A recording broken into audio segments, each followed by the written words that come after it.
뉴스 헬리콥터를 타고 뉴스의 현장을 누비고 있습니다.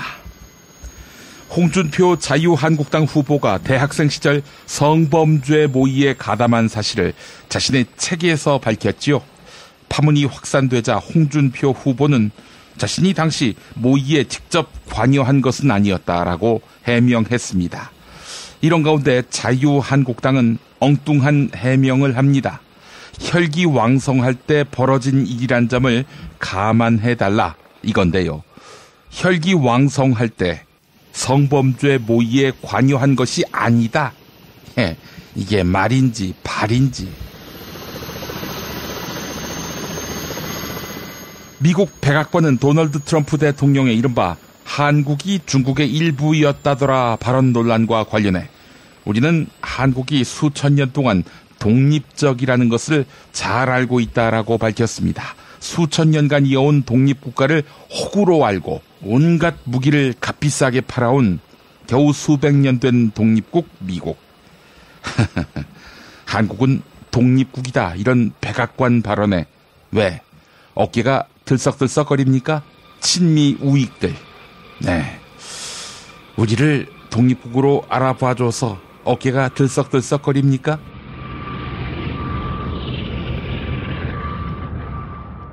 전국 4천여 사립유치원이 회원인 한국유치원총연합회가 국민의당 안철수 후보를 지지하는 것으로 해석될 수 있는 안내문을 회원 유치원을 통해서 학부모에게 전파하도록 지시한 의혹이 제기됐습니다. 사립학교법과 정당법상 사립유치원은 선거운동이 금지돼 있습니다. 유치원 발언으로 지지율 폭락을 자초한 안철수 후보. 끝내 국공립유치원을 크게 확대하겠다 이렇게 말을 바꾼 상태지요. 말 바꾸는 지도자를 지지한다는 선거운동. 과거에도 오늘도 보기 힘든 것입니다.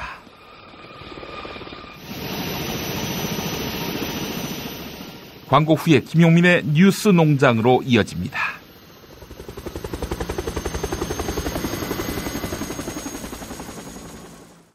야, 근데 홍어가 진짜 그렇게 몸에 좋아? 아니 끝내준다니까. 근데 비싸지? 열나 싸고 열나 맛있는 홍어가 있다니까. 어디?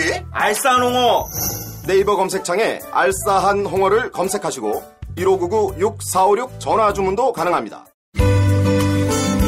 노력한 만큼 내어주는 자연. 그 자연의 마음을 알기에 정성농장 홍삼. 검색창에서 정성농장 홍삼을 검색해주세요. 010-9754-6972. 다이어트 해야 하는데 좀 간단한 방법 없을까? 다이어트 전용 그린 스무디로 하루 한두 끼만 맛있게 바꿔 드시면 끝! 1522-6648 또는 비타샵을 검색해주세요. 골반 교정? 입고 걸으면 끝이라니. 참 쉽죠? 골반 잡자 바로 잡자 바디로직. 허리 통증 바로 잡자 바디로직. 몸매 교정 바로 잡자 바디로직. 자세가 좋아지는 골반 교정 타이즈 바디로직. 검색창에 골반 교정 바디로직. 남자는 허리. 삐딱한 남성 골반 허리에도 역시 바디로직입니다. 바디로직의 효과를 못 느끼셨다면 100% 환불해드립니다. 자세한 환불 조건은 홈페이지를 참조하세요.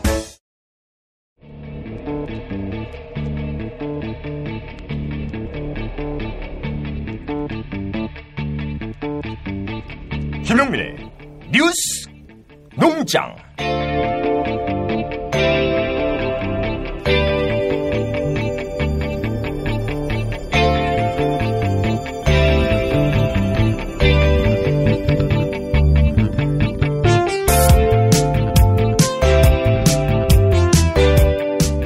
자유한국당 홍준표 대선 후보가 연일 입길에 오르고 있습니다. 이번에는 대학 시절 성범죄 모의에 가담한 것이 논란이 됐습니다. 이에 대한 해명 들어보시겠습니다. 관훈클럽 토론회 직후 기자들을 만나서 한 말입니다. 그게 그 하숙집에 내가 이거 참 설명하는 게 좀 그거한데 지금 그 하숙집에 있던 S대 사람들이 한국 경제계를 다 지금 쥐고 있는 사람들입니다. 그때 우리 18살 때. 그런데 고대생은 저 혼자 있었어요. 자기들끼리 그런 일을 했는데 이튿날 아침에 밥 먹다 보니까 얼굴에 상처가 있길래 왜 그래 됐냐. 그러니까 그 이야기를 하길래 그 이야기를 재미있게 엮느라고 그런 이야기를 한 것이지 2006년도 있었던 그 책에 이미 기자들한테 그 당시 해명 다 했습니다. 10년 전에 다 해명해서 그게 이제 그래갖고 끝난 사건을 또다시 이거 덜추내는 거 보니까 내가 유력 후보 되기는 되는 모양입니다. 하지만 후보자와 당이 입을 잘 맞추지 못했습니다. TBS 라디오 김어준의 뉴스 공장에 출연한 자유한국당 정준길 대변인. 홍준표 후보의 성범죄 가담은 혈기왕성할 때 벌어진 일이라고 했습니다. 그건 남의 일이었다라고 말한 홍준표 후보 주장과 전혀 다릅니다. 들어보시죠. 아울러 장진영 국민의당 대변인 반박도 곁들여서. 찰스입니다. 찰스가 준표에게. 찰스가 좋습니다. 이렇게. 예. 지금 어제 그 뉴스가 어제 오후에 났는데 저 이게 말하기도 민망합니다. 아침부터. 뭔지 아시겠죠? 돼지 흥분제 얘기인데요. 드디어 까시는구나. 그 홍준표 후보가 물론 예전이긴 합니다. 젊은 시절이긴 한데 자기 친구들하고 자기 친구가 여자를 자기 걸로 만들겠다라고 굳은 의지를 갖고 있는 남자친구, 자기 친구를 위해서 돼지 흥분제를 친구들과 함께 구해줬는데 그래서 실제로 시도를 했는데 실패를 했다. 이 얘기를 자기 자서전에 썼다는 겁니다. 이제 한 10년 전 정도에 쓰여진 자서전인데, 그 옛날에는 모르겠어요. 남녀 그런 관계 이런 것들이 지금과는 많이 다르죠. 그래서 그때는 나 젊었을 때는 그렇게 할 수 있다. 이렇게 할지도 모르겠지만 우리가 제기하는 문제는 이게 지금 책으로 쓰여진 거는 10년 전, 불과 10년 전이고 이미 홍준표 그때 의원이 정치활동을 시작한 이후라는 점이죠. 근데 이게 어떤 의미를 가지고 있는 사건인지를 자기가 모르고 자랑하듯이 자기 자서전에 썼다는 겁니다. 물론 자기가 반성했다 이런 얘기는 했지만 이런 얘기를 꺼냈다는 것 자체가 굉장히 부끄러운 얘기인데 꺼냈다는 것 자체가 이 사건의 의미를 모르는 질문 시간 없어요? 그런 사람이었다. 충분히 이게 지금 어떤 게 대자뷰가 되냐면 박근혜 대통령이 지금 탄핵 국면에서 자기가 무슨 일을 했는지 깨닫지 못하고 있거든요. 예전에 70년대 몸에 밴 습성이 지금도 남아있어서 왜 이게 문제되는지를 모르는 그런 박근혜 대통령의 모습이 홍준표 후보의 책에서 느껴진다. 이겁니다. 자, 준표. 아니, 질문 2개 다 받고 하겠습니다. 아니, 한 명씩만. 아니요, 다 질문하세요. 혹시 질문하실 거죠? 요거 질문이 있으시면 하시고 아니시면 같은 취지의 질문을 하실 거면 같이 하시고. 비슷한 유인데요. 제인이 준표에게, 제인입니다. 더불어서 설거지를 마치 여성만이 해야 되는 가사일처럼 언급한 부분이 있는데 그것도 보면은 우리가 지금 21세기 2017년 대통령을 뽑는다 말씀입니다. 우리 준표님께서 연세가 많으신 거는 이해하는데 그 연세에 맞는 대통령을 뽑는 게 아니라 2017년부터 2022년을 대한민국을 이끌어갈 대통령을 뽑는데 지금 말씀하신 흥분제라든지 설거지라든지 이 개념 자체가 너무 올드하고 우리가 지금 살고 있는 동시대와 호흡하기에는 너무 동떨어진 이상한 나라에서 온 사람의 생각과 말이 그대로 노출되는 거 아니냐. 과연 우리 대통령 맞느냐. 왜냐하면 저희가 시간이 부족합니다. 질문도 너무 길면 안 됩니다. 네, 제가 답변할게요. 준표. 두 분께서, 준표입니다. 두 분께서 앞에 하도 말을 많이 했다고 하니까 짤막하게 하겠습니다. 말씀하신 우리 왕자병 찰스께서 말씀하신 거는, 당시에도 책에서 이미 잘못된 일이라고 반성을 했습니다. 그리고 지금 생각해도 잘못된 일이라고 생각하고요. 그것이 불쾌하셨다면 우리 시청자 여러분과 국민들께 진심으로 사과드립니다. 다만 지금으로부터 45년 전에 지금이랑은 좀 사회적 분위기가 다른 상황에서 혈기방장한 대학교 1학년 때 벌어진 일이라는 점을 너그럽게 국민들께서 감안해 주셨으면 좋겠고요. 설거지 문제에 대해서는 2차 토론회에서 말씀드린 바와 같이 스트롱맨 하니까 좀 세 보이려다가 말이 좀 오버가 됐습니다. 그 점에 대해서도 정식으로 사과드렸고 그리고 실제로 집에서 설거지한다라고 또 커밍아웃까지 하지 않았습니까? 정의당 노회찬 원내대표는 홍준표 후보의 대선 후보 사퇴를 촉구했습니다. 역대 최악의 보수 대선 후보라고도 말했는데요. SBS 라디오 박진호의 시사전망대 들어보시죠. 저 마지막으로요. 홍준표 후보 어제 네. 그 이른바 그 성범죄 모의했다는 대목이 굉장히 좀 파문이 컸습니다. 어떻게 보십니까? 네네. 예, 저도 이분은 참 점입가경인데요.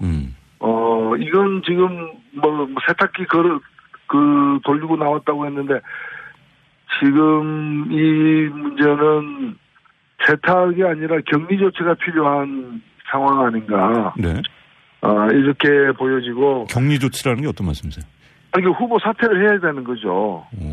이 후보로 그냥 저는, 그 자유한국당에서도 보면은 이 역대 보수 정당 후보 중에 이제 최악의 후보라고 좀 보여지고. 네. 게다가 단순히 찬반 정도가 아니라. 지금 여러 가지 후보로 등장하는 과정에서 경남도지사를 갖다가 편법으로 사퇴하면서 보궐선거를 막은 조치라거나. 네. 또는 지금 이런, 법률적으로 이제 시효가 지났다고 하더라도, 도의적으로 책임을 져야 될 그런 사건 아니겠습니까? 네. 그러니까 홍준표 후보의 사퇴가 필요하다. 사퇴를 해야 된다고 봅니다. 송민순 전 외교통상부 장관이 2007년 당시 김만복 당시 국가정보원장이 북한으로부터 수집한 정보가 담긴 문건을 공개했습니다. 북한으로부터 연락받은 내용을 정리한 것이라고 덧붙였는데요.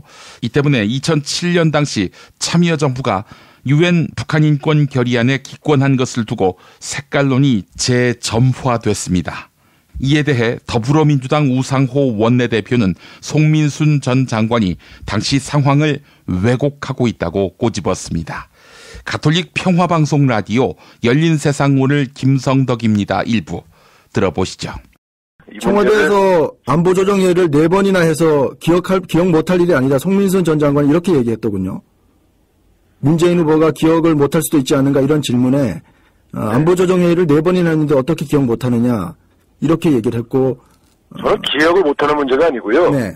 저는 송민순 장관을 원래 제가 존경해왔던 사람인데. 네. 이랬습니다. 그 당시에 우리 정권이 인권 결의안을 찬성할 거냐 기권할 거냐 갖고 내부가 심각한 논쟁을 했지 않습니까? 네. 그 사실은 송민순 장관도 인정하는 거 아닙니까? 예를 들어 김만복 국정원장과 이재정 당시 통일부 장관은 기권하자고 했고. 네. 송민순 장관이 찬성하자고 주장한 겁니다. 네. 그러니까 본인이 찬성하자고 한 얘기가 옳았다는 걸 증명하기 위해서 좀 이런저런 자료를 공개하고 계신 건데. 노무현 대통령과 나눈 대화 내용도 오늘 또 그렇게 공개했어요, 또. 네, 그러니까 제 말씀은. 네. 본인이 찬성하려고 노력했다는 것이 옳다는 걸 입증하기 위해서. 네. 다른 사람들이 했던 주장들의 여러 가지 과정들을 왜곡하시는 것은 옳지 않다는 거죠. 그러니까 주장을 이제 공방에 계속 오가다 보니까 이제 이런 문건까지 공개해서 자신의 말이 사실이라는 걸 증명하기 위해서 문건을 공개한 거 아니겠습니까? 그게 뭐가 중요합니까? 당시에 결국 대통령이 최종적으로 기권을 결정한 거 아닙니까? 네. 최종적으로 기권을 결정한 사람이 문재인이 아니지 않습니까? 네. 그러니까 그건 제가 볼 땐 이 모든 남북관계의 최종 결정은 대통령이 내리는 거지. 네. 비서실장이 내리는 게 아니잖아요. 그게 이제 거짓말 공방으로 가면서 좀 그렇게 된 것 같은데 송 전 장관은 자신이 이렇게까지는 하고 싶지 않았는데 정쟁의 대상이 되면서 내 책에 신빙성 문제를 제기하고 자기가 거짓말하는 사람이 돼버려서 공개하게 됐다 이렇게 말했어요. 네, 저는 당시에 회의장에서 누가 뭐라고 말했느냐에 대한 여러 가지 기억이 다를 수 있는 건 사실 아닙니까? 네. 근데 그렇다고 해서 문재인 비서실장이 거짓말을 한 건 아니죠. 또 그분은 그분 나름대로 자기 기억에 의존해서 이야기를 한 것이고 그런 면에서 저는 누가 거짓말을 했냐는 걸 밝히기 위하여 남북관계 기밀문서나 남북관계 오간 전통문 또 이런 걸 막 공개하는 게 과연 올바른 처신이냐는 얘기는 내가 송민수 장관님한테 후배로서 또 드리고 싶습니다. 국민의당과 바른정당의 합당 또는 연대 가능성이 제기되고 있습니다. 경기도 의회에서 바른정당과 국민의당이 교섭단체를 구성하기로 했기 때문인데요. 정치권에서는 이를 두고 연대의 신호탄으로 보고 있는 것입니다. 하지만 국민의당 김경진 의원은 바른정당과의 연대나 대선 후보 단일화는 없을 것이다, 이렇게 못 박았습니다. CBS 라디오 김현정의 뉴스쇼 들어보시죠. 일각에서는 호남 출마를 노리는 바른정당의 분들이 지금 국민의당과의 합당 내지는 연대를 꿈꾸면서 이러는 거 아니냐라는 얘기도 나오는데 가능성 있습니까? 꿈꾸는 건 자유죠. 아하. 그렇지만 지금 현재 상태에서 대통령 후보 단일화를 그런 방식으로 할 의사는 안철수 후보에게는 전혀 없다. 전혀 없다. 바른정당과 손잡을 생각 전혀 없고 그 지지를 호소할 생각도 없고. 아니, 지지 호소는, 그러니까 그분들이 표를 주겠다고, 바른정당 지지하셨던 분들이 저에게 표를 주겠다면 고마운 일에 대환영이에요. 보수표, 대구 경북표, 저희 안철수 후보에 주는 거 감사하다. 그 마음 받아서 안철수 후보가 대통령 되면 국민 통합을 하고 국가 전체를 경영하는데 그 동력으로 잘 쓰겠다. 주시면 귀하게 쓰지만 먼저 손 내밀면서 주십시오라고 바른정당에 하진 않겠다. 바른정당과의 연대를 통한 방식으로 지지를 호소하지는 않겠다. 그건 아니다. 그 지지하셨던 분들에게도 역시 마찬가지로 지지를 호소하지만 그 바른정당을 통해서 하는 이런 방식은 아니다. 특히 이종구 의원이나 이런 몇몇 분 의원의 어떤 소개팅 주선처럼 이렇게 가는 방법은 아니다. 아니다. 정권 교체를 함께 염원하는 직원들로 똘똘 뭉친 판촉물회사 네피알로 삼행시 갑니다. 내가 아는 사업이나 행사를 PR하기 위한 알짜배기 판촉물 회사. 선물, 기념품, 답례품을 구하신다면 우리 편 회사 네피알을 찾아주세요. 3만 가지가 넘는 물품을 대기해 놓고 있습니다. 네피알로 인터넷 검색창에 입력하시거나 032-519-4800으로 연락주세요. 카카오톡 아이디는 네피알입니다. 팟캐스트 듣고 연락주시면 더 깎아드립니다. 현대인의 몸에 있는 독, 어떻게 치유할까요? 장봉근 아로니아는 자연에서 답을 찾았습니다. 아로니아라는 열매에 몸의 노화나 질병을 예방해주는 강력한 효과가 있습니다. 남녀노소 누구에게나 건강을 드리는 장봉근 아로니아. 폴란드산 야생 100% 아로니아를 국내 최초로 도입해 만들고 있습니다. 아로니아 안토시아닌이 혈관을 보호하고 혈관의 혈전을 억제시키는 효과가 있는 것으로 검색창에서 장봉근 아로니아를 찾으시고 전화 문의는 1522-1194로 하시면 됩니다. 안녕하십니까. 대한한의사협회장 김필건입니다. 세계는 지금 서양의학의 한계를 극복하고자 한의학에 관심을 기울이고 있습니다. 중국은 중의학을 적극적으로 육성하여 2015년 노벨 생리의학상을 수상하였고 한약제재 수출로 연간 4조 원 이상의 국부를 창출하고 있습니다. 이제 대한민국 차례입니다. 우리 국민의 성원과 정부의 의지만 있다면 한의학을 통해 대한민국은 세계 의료 시장을 선도하게 될 것입니다. 국민과 함께하는 한의학, 대한민국의 미래를 만듭니다.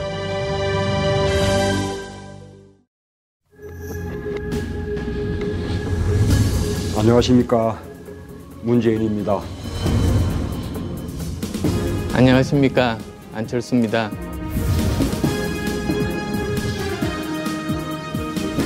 세계의 양자토론, 문안토론. 네, 오늘도 문님, 안님 나오셨습니다. 인천 시민 여러분 감사합니다. 여러분의 지지를 확인했습니다. 저 문재인 과학의 날을 맞아서 사람에게 투자하는 기술 발전 반드시 약속드리겠습니다.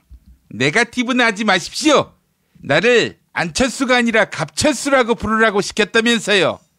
구태정치 정말 진절머리 납니다. 공식 문서도 아닌 걸 가지고 시비를 걸다니. 안 후보님은 국민의당보다 저희 더불어민주당에 관심이 더 많으시네요. 그리고 왜 갑철수냐고요? 보좌관들에게 갑질을 하니까 갑철수 아니겠습니까? 뭔 소리입니까? 대선 광고에서 저는 제 얼굴도 빼버렸습니다. 이게 바로 혁신입니다. 아이폰 7 광고 뺏긴 거던데요. 그리고 이미 유승민 후보가 1월에 먼저 뺏겼습니다. 남이 뺏긴 걸 또 뺏기다니 배알도 없습니까? 그게 아니라 유승민 후보에게 러브콜을 보내는 겁니까? 당신 같은 60대는 혁신을 이해 못합니다. 50대 젊은 도전자 저 안철수가 미래를 여는 첫 번째 대통령이 되겠습니다. 아이고, 그런데 어쩌지요? 혁신적인 4차 산업 전문가와 이공계 관계자들이 저 문재인을 지지하고 있습니다. 어딜 가나 바이러스 같은 인간들은 꼭 있습니다. 대한민국의 미래 안내배 V3가 반드시 대한민국의 바이러스를 삭제하겠습니다. 그 점이 두려운 겁니다. 선관위 투표 지분율기에 안내배 V3 백신을 사용하고 있다는데 맞습니까? 혹시 박근혜가 안내배를 밀어주라고 한 이유가 이겁니까? 혹시 그 프로그램이 문재인 표도 삭제하는 거 아닙니까? 왜 국민의 표를 삭제합니까? 맡아도 그만하십시오. 국민의당도 그렇고 V3도 그렇고 내 자식들이 이렇게 성능이 좋습니다. 제가 대통령이 돼서 대한민국을 안사람과 낳은 5번째 아이로 만들겠습니다. 이 안사람 되는 김미경 교수가 카이스트에서 10개월 동안 강의 한 번 안 한 이유가 바로 이거였습니까? 넷째 아이인 국민의당 낳느라고 출산 휴가를 낸 것입니까? 10개월 동안 강의 한 번 안 하고 7,500만 원을 받아갔더군요. 이게 황제 유급 출산 휴가입니까? 허위 비방 그만하십시오. 호남 가서 안철수는 이명박이란 그런 유언비어 유포한 것도 당신입니까? 허위사실 유포에 의한 명예훼손 혐의로 형사 고발할 겁니다. 고발은 우리 안 후보님이 걱정하셔야지요. 사전 오기 홍수환 복싱 챔피언이 국민의당 고발한다고 하지요. 안철수 지지하지 않는데도 지지한다고 또 캠프에서 구라쳤다고 하지요. 우리는 핵주먹 따위는 필요 없습니다. 그치요? 이미 오거리파 조폭이 있는데 복싱 챔피언이 무슨 소용이 있겠습니까? 사회자! 아직 안 끝났습니다. 시인 김유철 씨도 마음대로 자기 이름 썼다면서 아주 불쾌해하고 있습니다. 포스터에서 당명은 빼면서 어째서 남의 이름은 마구 가져다 씁니까? 동명이인입니다. 자기들이 유명한 줄 알고 착각하는 겁니다. 안 후보는 나를 얼른 영입해야 한다고 봐요. 아이고, 이님 나오셨어요. 요즘 기분 좋으시죠?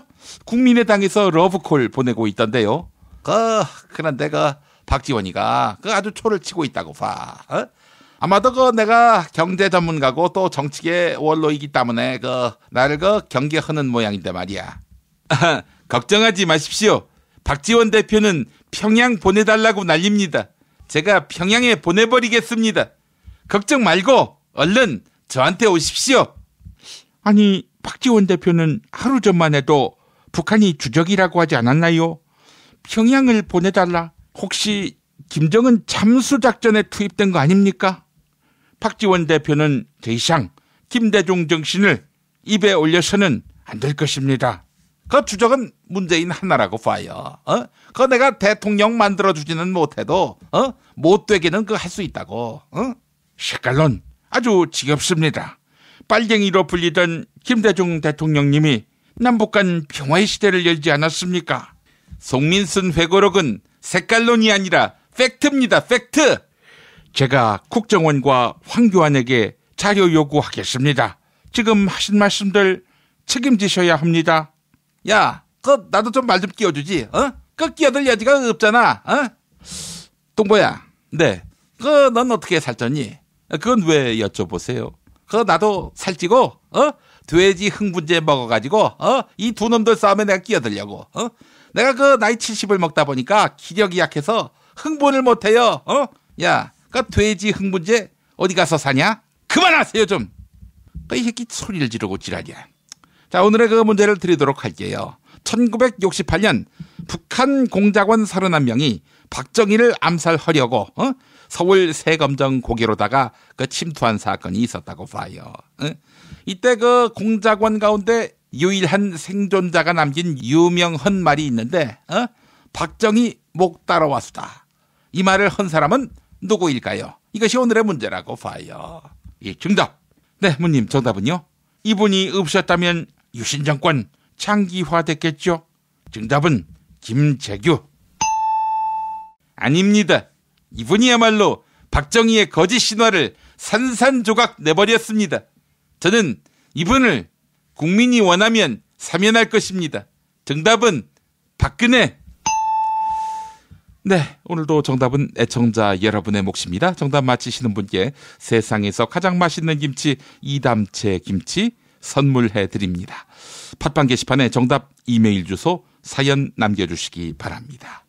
문안토론 마치겠습니다.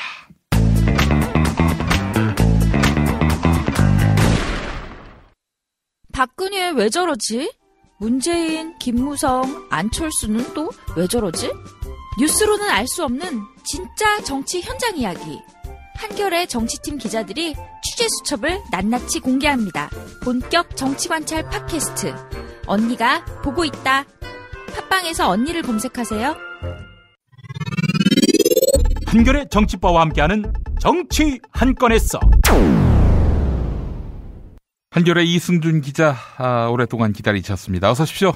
안녕하세요. 예. 금요일마다 한국갤럽 여론조사 결과가 나오는데 주목할 만한 결과죠? 네, 문 후보와 안 후보 격차가 거의 한 10% 넘게 났고요. 그 안 후보 같은 경우에 지난주 갤럽 조사보다 7%포인트 떨어졌습니다. 네. 그래서 문 후보 같은 경우에 41%, 그다음에 안철수 후보는 37%, 그다음에 홍준표 후보 9%, 심상정 후보 4%, 유승민 후보 3% 이렇게 조사 결과가 나왔습니다. 예. 다른 여론조사도 되게 10%포인트 격차더만요. 예, 10에서 12%포인트까지 격차가 나오는데요. 뭐, 동아일보 조사도 그렇고, 프레시안 조사도 그렇고, 이거는 뭐, 일관된 추세로 지금 나오고 있는 것 같습니다. 아, 네. 그래요? 네. 당연히 오차범위 바뀌고요. 당연히 오차범위 바뀌고요. 뭐, 갤럽이 우선 분석하는 것은 그동안 이제 해왔던 얘기지만, 안 후보의 지지세는 사실상 국민의당 외곽에 있고 그래서 변동 여지가 큰 편이라고 했고 공식 선거운동 들어간 이후에 네거티브랑 검증 공방이 이루어지면서 유권자들이 일부가 이탈한 것으로 볼 수 있다고 분석을 했고요. 두드러지는 건 이제 요거 부분을 봐야 될 것 같아요. 안 후보의 지지도가 여성에서 많이 떨어졌어요. 일단 유치원 공약이 크게 작용을 했겠죠. 여성이 34%에서 한 주 만에 25% 떨어졌고요. 네. 그 다음에 50대 이상에서도 떨어지는 모습을 봅니다. 50대 이상에서도 한 11%. 포인트, 그 다음에 60대 이상에서도 한 10% 포인트 정도 떨어졌어요. 그러니까 기존의 안철수 후보의 지지세를 떠받들던 5, 60대에서도 약간 이반 움직임이 있는 거고요. 그 다음에 또 잘 봐야 되는 게 대구 경북에서도 원래 1위를 달리고 있었는데 48%에서 23%로 떨어졌죠. 거의 같은 조사에서 그렇게 나온 겁니까? 네, 그렇지. 이제 갤럽 조사만 봤을 때요. 지난주 조사와 이번 주 조사에서. 어이구, 이런 일이 어떻게 발생할 수 있지? 네, 오히려 이제 TK에서는 문 후보가 24%고 안 후보가 23%로 문 후보가 오히려 1% 이겼어요, 이번 주에서. 그럼 이유가 도대체 뭘까요?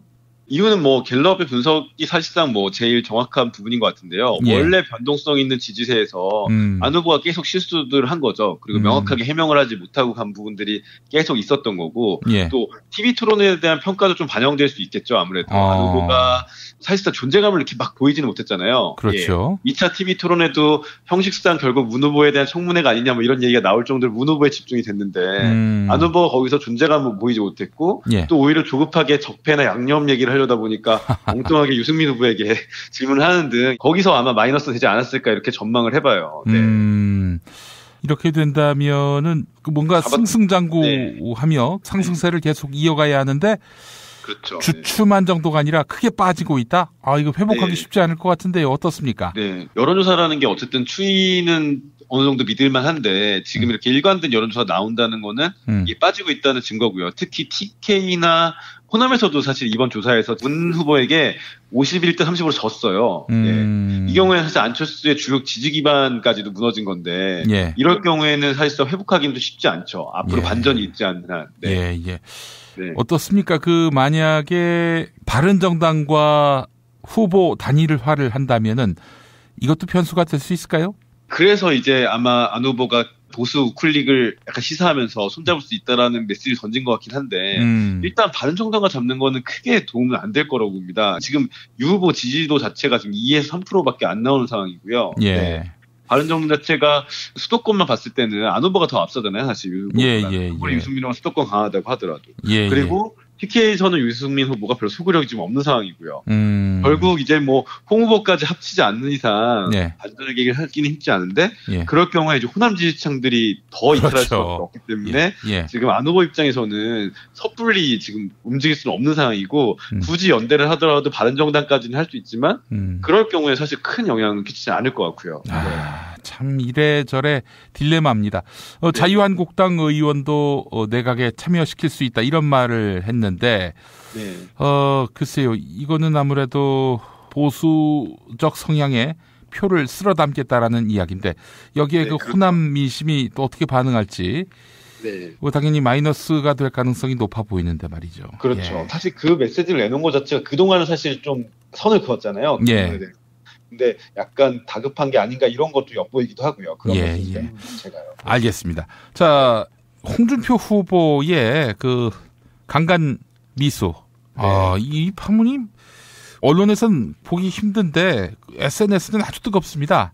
네, SNS 아주 뜨겁고 이제는 이게 오프라인에서도 홍 후보가 사퇴해야 되는 거 아니냐 이런 얘기가 지금 나오는 상황이고요. 네. 일단 이제 홍 후보가 오늘 해명은 했습니다. 네. 코엑스에 있었던 행사에서 기자들 만난 자리에서 들은 이야기를 이제 자기가 직접 한 것처럼 쓴 것일 뿐 실제로 자기는 가담하지 않았다고 해명을 했는데요. 그게 말이 돼요? 근데 책에 분명히 그렇게 써 있죠. 다시 돌아가면 절대 그런 일에 가담하지 않을 것이다.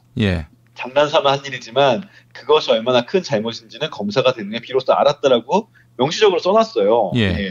근데 이제 홍 후보는 자기가 들은 이야기로 이제 급 해명을 하는데요. 물론 홍 후보 해명이 그렇습니다. 자서전 형식인데 책 기술 방식으로 들은 이야기를 자기가 한 것처럼 적었다고 하는데 그것 자체도 좀 문제가 있어 보이고요. 사람들이 바보입니까? 그걸 어떻게 믿어요? 그렇죠. 네, 그렇죠. 믿을 수가 없죠. 그리고 이 사안 자체가 무슨 우유로 하나 훔쳤다 이런 사안도 아니잖아요. 엄연히 성폭력의 문제고 아무리 옛날 일이라고 하더라도 이거는 범죄와 가까운 문제인 거잖아요. 무슨 추억담이나 해고담으로 보기도 어렵죠. 그리고 팽린 시기도 2005년인데 2005년 당시에도 이런 책을 냈다는 게 저는 신기하긴 해요. 이미 2000년 이후에는 여성에 대한 어떤 인권이든 아니면 성폭력에 대한 개념이 많이 대중적으로 퍼지는 과정이었는데 이런 책을 냈다는 것도 참 웃긴데 이제 홍 후보의 해명은 내가 유력 후보가 돼가는 모양이라고 이런 식으로 엉뚱한 반응을 내놨고요. 그리고 저는 제일 치사하다는 생각이 들었던 게 가담했던 사람들이 대한민국 경제를 움직이는 사람들이라고 했어요.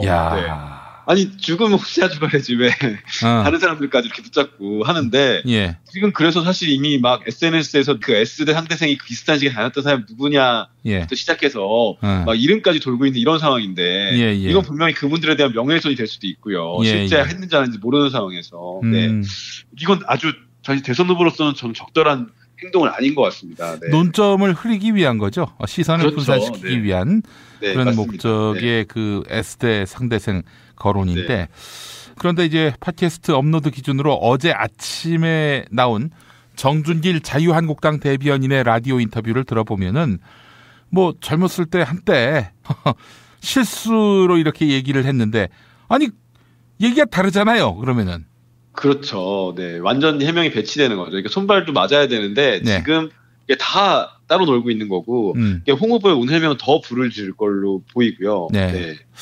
상식적으로는 이거 사퇴해야 되는 문제 아닙니까? 사실상 상식적으로 이 문제는 되게 심각하기 때문에 사퇴 요구를 할 수밖에 없을 것 같아요. 지금. TV 토론에서도 당연히 이게 거론이 돼야 할 테고요.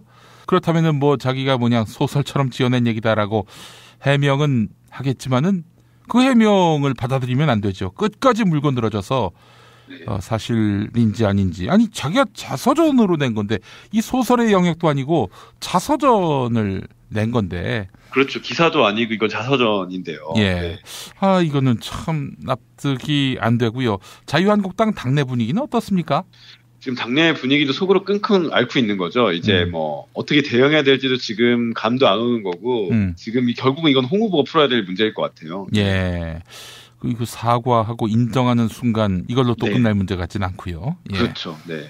너무 언론이 보도를 안 해서 제가 막 화가 납니다. 예. 예전에 제가. 네.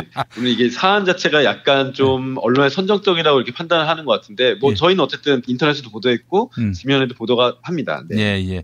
한겨레가 열심히 또 보도를 해야 합니다. 이게 굉장히 중요한 문제이기 때문에. 예. 네. 자, 마지막으로 송민순 전 외교통상부 장관. 참여정부 때 외교통상부 장관을 지냈는데 이분이 지금 아주 정면으로 문재인 후보 저격수로 나선 것 같아요. 어떻습니까? 네, 그렇습니다. 이게 아까 여론조사 얘기를 했지만 이 여론조사의 이제 앞으로의 변수는 뭐 후보들의 헛발질이든 실수지만 또 안보 변수가 있잖아요. 예. 지금 사실상 이 주적에 이어서 송민순 장관 발언까지 이어지면서 안보 이슈가 갑자기 대선을 잡아먹는 지금 조짐이 보이기 시작하고요. 예. 네. 일단 정리를 하면 송민순 전 장관이 중앙일보를 통해서 과거 북한 인권 결의안 관련해 결정을 할 때 그동안 회고록에서 문 후보가 북한에게 물어봤다 이런 주장을 하지 않았습니까? 근데 북한과 오간 전통문을 공개를 했어요.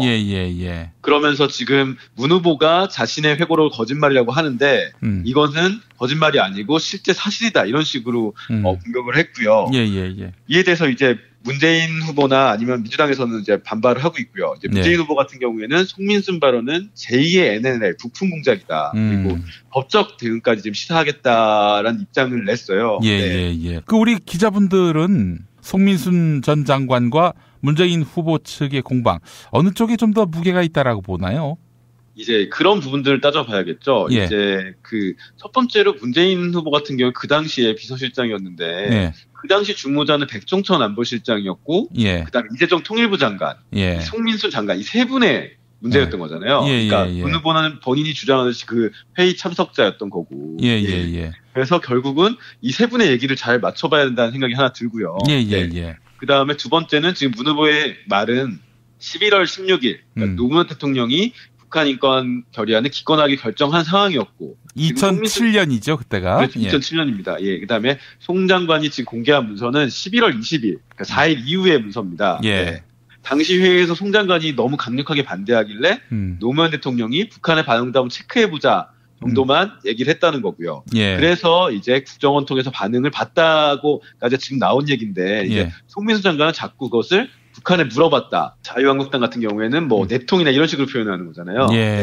하지만 당시 상황에서 남북관계가 지금과 다르게 좀 열려있을 상황에는 당연히 북한의 반응을 체크해볼 수 있다는 논점이 하나 성립하고요. 그 다음에 이게 문재인 후보가 물었냐 안 묻냐의 문제 따져봐야 되는데 이 노무현 대통령이 11월 16일 결정한 상황에서 문 후보가 과연 직접 물어본다는 것도 약간 모양이 좀 이상하고요. 문 후보 같은 경우는 초반 대응에 이게 기억이 나지 않는다는 반응을 내놨었는데 작년 10월에요. 근데 실제로 문 후보가 기억이 나지 않았다고 합니다. 왜냐하면 이게 자기의 주요 사안이 아니었기 때문에요. 근데 하지만 어쨌든 나오는 것들은 대통령이 결정을 했고 그 이후에 이제 북한의 반응을 체크했다. 이런 게 지금 어쨌든 민주당의 주장이고 그렇습니다. 그래요. 그렇다면은 이게 뭐 직접적인 연관 관계를 찾기는 쉽지 않으니 대선 국면에서 뭐 변수가 될 수 있을까 싶은데 어떻습니까? 네, 근데 이제 그 주적도 그렇고 국가공업도 그렇고 이제 보수 진영 쪽에서 안보를 자꾸 물고 늘어지잖아요. 그러니까 이 부분까지 연결을 해서 한다면 안보 이슈로 하면 약간 영향을 끼칠 것 같고 그래서 오늘 민주당 같은 경우도 이건 부품 공작이고 색깔론이다. 그리고 송민순 장관이 사실 반기문 유엔 대사의 측근으로 알려져 있잖아요. 그렇죠. 반기문 대통령 만들기에 나섰던 인물입니다. 그래서 이제 조심스럽게 민주당 쪽에서도 왜 다른 의도가 있는 거 아니냐는 오늘 비판을 홍익표 의원이나 문재인 후보는 직접 하진 않았고요. 이제 홍익표 선대위 수석 대변인이 제기를 했고요. 그 다음에 마지막에 아주 작은 쟁점이지만 과연 전 외교관이라는 사람이 이런 비밀 문서들을 공개하는 것이 맞느냐에 대한 비판도 있습니다. 예. 그 민변의 송기호 변호사 같은 경우에는 오늘 자료를 낸 걸 보면 본인이 벌써 이미 회고록 나왔을 때 외교부에 질의를 했더라고요. 예. 송기호 변호사가 송 장관이 비밀에 대한 승인을 받았냐라는 질문을 했을 때 외교부는 그런 건 없었다는 답변을 했는데 송 변호사의 얘기는 외교관이 비밀과 관련된 내용들을 쓰는데 이거를 허락 없이 무단으로 쓰는 게 말이 되냐라고 약간의 꼬집기도 했어요. 예. 송기호 변호사를 저희가 일부에서 인터뷰를 했습니다. 여러 가지 문제점을 내재하고 있고요. 실제로 그렇다면은 송민순 전 장관이 위법성에 관한 논란을 무릅쓰고 이걸 일부러 공개했다.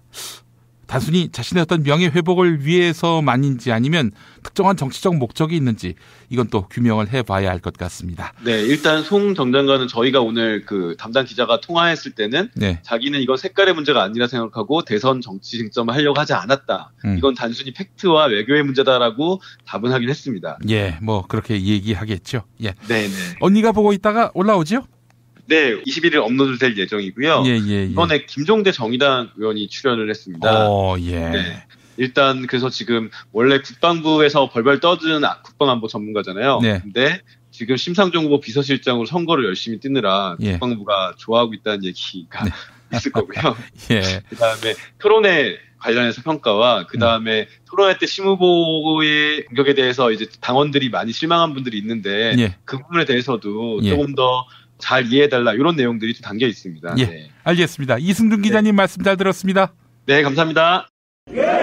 술자리 많은 요즘 3차까지 달린 당신을 위한 필수품 전창걸의 새싹 땅콩차. 이제 속쓰림은 잊으세요. 070-8635-1288 070-8635-1288 깨끗한 국내산 닭만 씁니다. 그래서 최고의 맛 킹 닭갈비. 국내 최초 짜장맛, 파스타맛 킹 닭갈비도 출시됐습니다. 전화 주문은 032-556-3770 032-556-3770. 안녕하세요. 내가 중고차를 사고 파는 조광래 중고차 1800-9538 고맙습니다. 뉴스가 쉽다. 뉴스가 즐겁다. 뉴스가 알차다. 왜냐고요? 김용민 브리핑이니까요. 일부에서 주장하는 방송 장악은 그것을 할 의도도 전혀 없고 법적으로도 불가능합니다. 우리 공동체가 꼭 알아야 할 뉴스. 여러분의 뉴스 보좌관 김용민이 챙겨드립니다.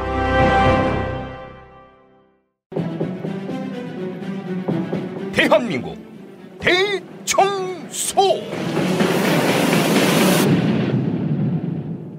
시사평론가 김수민 전 구미시 의원 연결하겠습니다. 자, 김수민 평론가 나와 계시죠? 우리의 인생은 술지가 아니라 샴디입니다.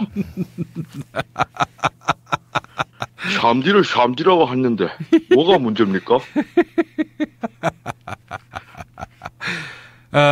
그래요. 무척 노력하셨는데 어떻게 된 것이 경상남도 사투리를 해야 되는데 풍이 경북풍입니다. 예. 똑바로 해. 경북풍이 뭐야 이게? 솔직히 저는 지난주에 김용민 PD께서 노태우 성대모사 하셨는데 처음에 김영삼 성대모사인 줄 알았어요. 김용민 PD는 TK 성대모사를 자꾸 PK 성대모사로 바꾸시더라고요. 이렇게 장군멍군 합시다. 더 시비 걸지 말고. 예. 알겠습니다. 아이고, 우리 김수민 평론가 아주 맹활약을 하고 계십니다. 우리 김수민 평론가는 누굴 찍을 거예요? 저는 현재로서는 아무래도 심상정 후보에 제일 가까운 것 같습니다. 그렇군요. 네, 그럴 확률이 높습니다. 근데 어떻게 녹색당은 이번에 후보를 안 냈습니까? 여러 가지 이유가 있죠. 당의 입장에서 대선의 인력과 자금을 투여했다가 상당히 앞으로 힘들어질 수도 있는 거고. 그리고 이게 조기 대선이 되면서 좀 준비를 할 기간이 마땅치 않더라고요. 저희하고 좀 녹색당하고 이 사이즈가 비슷한 정당들이 노동당, 민중연합당 이쪽 당들인데 민중연합당은 용케 김선동 후보를 내셨고 그런데 이게 글쎄요, 당원들이 당선 가능성을 보고 후보 내는 것을 결정한 것은 아니겠지만 그래도 너무 부각이 안 돼서 안타깝습니다.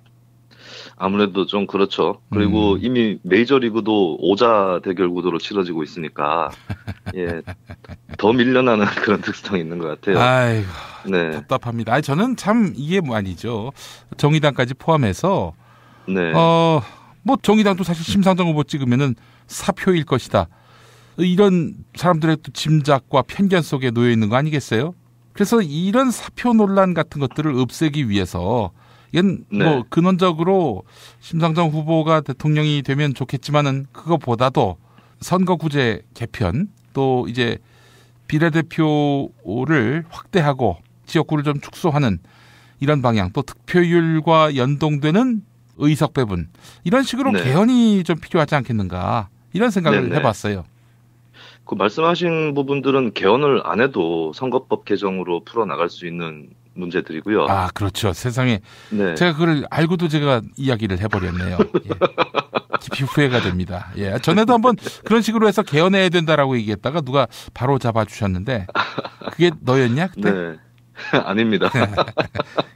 너한테 또 지적을 당하는구나. 아닙니다. 다만 이런 건 있을 수 있어요. 조금 대통령보다는 국회 쪽에 권력이 실려야 그런 선거제도도 승자독식에서 탈피하는 제도에 조금 더 힘이 실리는 측면이 있거든요. 그래서 그런 과정에서 간접적으로 개헌이 영향을 줄 수는 있겠습니다. 그리고 이제 하나 더 선거제도 얘기를 하자면 결선투표제 지난주에 말씀드렸던 그런 부분들이 이제 관철이 돼야 될 것 같고 말씀하신 대로 정의당조차도 사표론에 시달리고 있는 마당이니 녹색당, 노동당, 민중연합당 처지는 말할 것도 없죠. 그게 우리 지역을 대표하는 당이다 해서 사실은 자유한국당 또 민주당, 국민의당 이렇게 또 지지를 받고 있는 거 아니겠어요? 이런 자체 지역에 기반한 정당들이 없도록 이념에 따라서 지지를 받는 정당이 되도록 하루속히 우리 정치 문화가 좀 바뀌었으면 좋겠다라는 생각을 해보고요. 시간이 많이 없어서 그 이야기는 나중에 하도록 하고 오늘 핵발전소 얘기해 주신다고요? 네, 제가 오늘 탈핵이란 주제를 준비해 왔는데요. 이 탈핵이란 주제는 핵발전을 폐쇄한다라는 뜻도 있지만 우리나라의 수도권 중심으로 핵이 형성되어 있는 이 사회 구조를 탈피한다라는 두 가지 뜻을 같이 담고 있습니다. 그래? 어떻게 이걸 두 가지를 엮을 수가 있을까 싶네요. 저는 사실 지방분권이라는 얘기가 요즘 많이 나오고 있는데 냉소적입니다. 저는. 지방분권이라고 하는 건 이제 노무현 정부 때 서울에 집중된 수도권에 집중된 권한을 지방에 나누자. 지역 균형 발전으로도 또 네이밍이 됐는데 왜 그게 불만입니까? 그거는 정부라든가 당파를 떠나서 시대 정신입니다. 지방분권은 여기저기서 다 얘기하는 거고 개헌 방향에서도 거의 모든 정치 세력이 지방분권형 개헌을 얘기를 하고 있는데 그런 거예요. 제가 예전에 시의원 처음 나갔을 때 선거운동하러 돌아다니고 있는데 어떤 아저씨가 지방자치는 뭐할로 해가지고 예전에 그냥 하던 대로 하면 될 거를 작은 도둑놈들만 판친다고 지방으로 자원이나 권력이나 예산을 떨어뜨려 주니까 중간에서 작은 도둑놈들만 판친다. 이거 지방자치 지방의회 없애버려야 된다고. 그러면 큰 도둑만 있어야 한다는 말씀입니까? 큰 도둑한테 맡겨두거나 차라리 아니면 큰 도둑을 잡거나 그런 얘기가 될 것 같은데 제가 그 자리에서 이런저런 반박을 하지 못한 채 경청만 하고 돌아왔던 기억이 납니다. 근데 한 4, 5년 지나니까 제가 비슷한 얘기를 하고 있어요. 그래요? 물론 약간 농담 섞인 거지만 주변에서도 내년에 지방선거가 있으니까 지방선거에 뜻이 있는 분들이 어떻게 해야 되느냐라고 저한테 자문을 구해오시는 경우가 있어요. 그럼 제가 대뜸 하는 얘기가 지방자치 그딴 거 다 없애버려야 된다고 그런 얘기도 합니다. 그래도 지방분권이라는 걸 회피할 수 없는 여러 가지의 이유가 있는데요. 일단 첫 번째로 드릴 것이 바로 탈핵, 탈원전입니다.